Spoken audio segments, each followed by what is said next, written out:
S'il vous plaît, abonnez-vous à notre chaîne. Et j'aime la vidéo.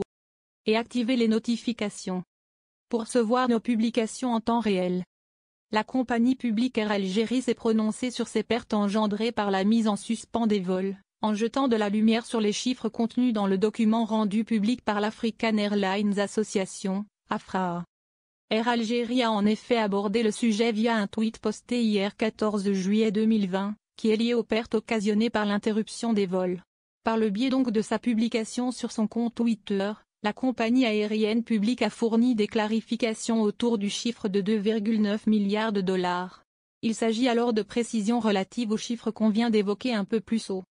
Ainsi, la compagnie nationale a explicité que le chiffre de 2,9 milliards n'était qu'une comparaison du nombre de sièges kilomètres disponibles pour les mois d'avril, mai et juin de l'année 2020.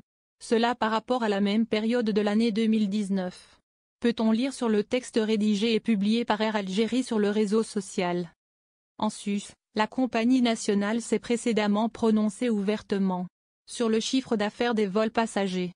Elle a donc révélé, de manière officielle, que celui-ci équivaut à 38 milliards de dinars algériens de pertes.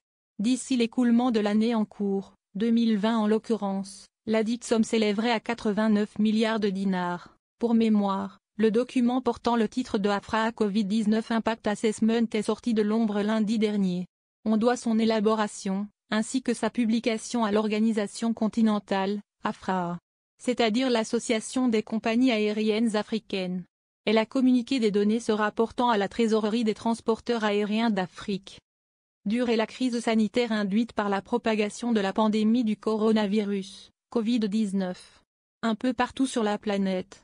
La situation est complexe et inconfortable, car en plus de la santé publique, ce sont les rapports économiques et les transactions financières qui se retrouvent victimes des mesures de confinement, des mesures que l'épidémie a imposées de façon incontournable.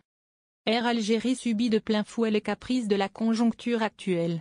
Les appareils cloués au sol font des compagnies aériennes des croquis presque vides. On a d'ailleurs rapporté dans la presse que Tunisair et Royal Air Maroc se tiennent carrément au bord du précipice. Des échos de leur acheminement forcé vers la faillite nous parviennent ces jours-ci.